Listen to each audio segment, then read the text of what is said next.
Hey everyone, I hope you're doing really well. My name is Leah Roelich and I am a PGA professional based down at Bletchley Golf Club in Surrey. So I just want to say a quick thank you to my lovely Yvonne for giving me the opportunity to create some videos for you guys out there to how utilise your practice and winter training. Another quick little shout out. Might not reach him, but just want to say thank you to a guy called Harry Shaw for this amazing clothing. For anybody who is interested in cool patterns and bold designs, check him out. His name is Harry Shaw, Shaw Clothing. That explains all of this. Anyway, back to the main task, which is about some coaching videos. So there has been some requests out there on how to hit off a mat. Now, I was quite keen to answer this question and spin it on its head a little bit.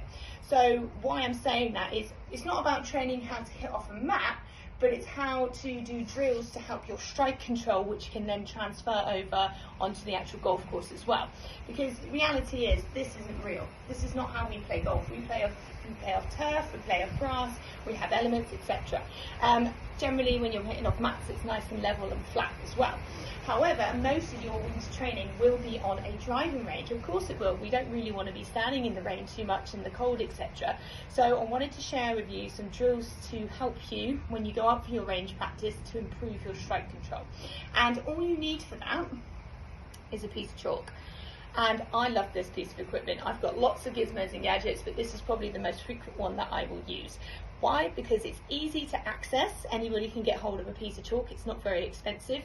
It doesn't damage the floor as it can just be cleaned and wiped away. Okay? And I'm going to show you how to utilize it. So first of all, you're just going to draw a little line down this, like this.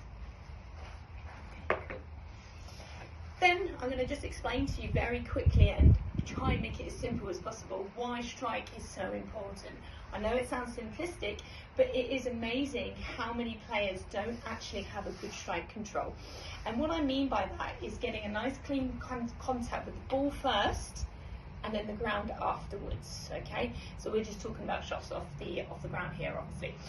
So why do we need good strike control? Well, if we have a poor strike, so either hitting the ground early or hitting the top of the ball, toe of the club, heel of the club, then that's going to impact how far your shots are travelling and the direction as well. Now in the winter time, that gets more exaggerated. So if you're hitting the ground early, which is the most common shot to happen, that's going to mean the ball doesn't travel as fast. That's going to make your clubbing into the greens a nightmare and also make you very frustrated. So we want to make sure that we get a good clean strike. So first of all, we need to understand some what I call concepts of what's actually going on. How do we actually lift the ball up into the air? Now, in the golfing world, we use this term called angle of attack. Some of you might know this, some of you might not know this, but I'm going to try and explain it in the simplest way possible. So the angle of attack is how the club comes into the ball.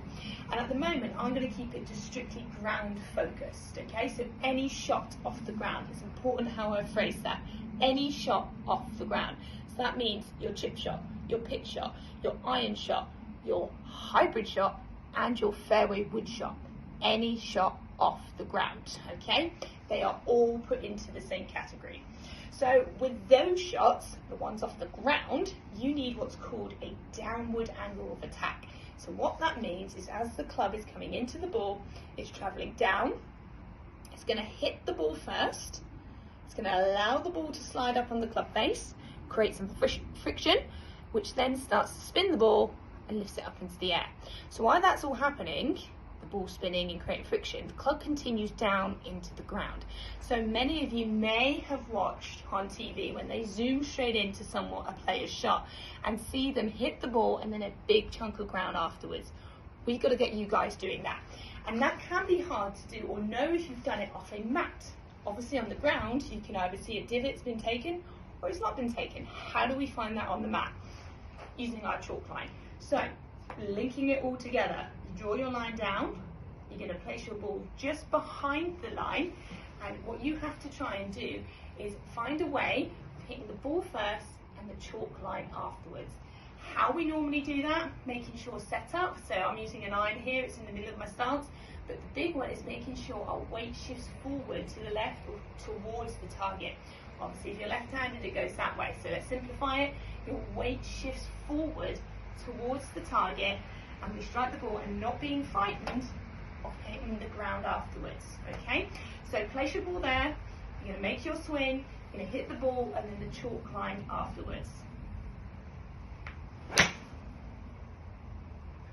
Okay, you'll know you're successful. 1, the ball's done what you want it to do. 2, some chalk would have come up. And 3, on the bottom of your club, you'll have remnants of the chalk line, okay? So why I love this, it gives you instant feedback of whether you've actually got the right angle of attack. You either hit down and take the chalk, or you don't, okay? And again, using the chalk doesn't damage your mat.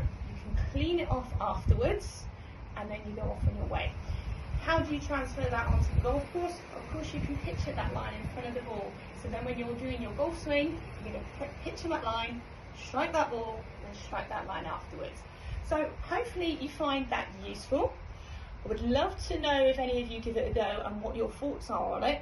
And of course, if anyone would like any extra help or to ask me anything, please feel free to get in contact. I'm sure Yvonne's going to attach my details, so I'll get my details attached to this video, and hopefully some of you will reach out or even maybe come down to Bletchingley and book in a lesson.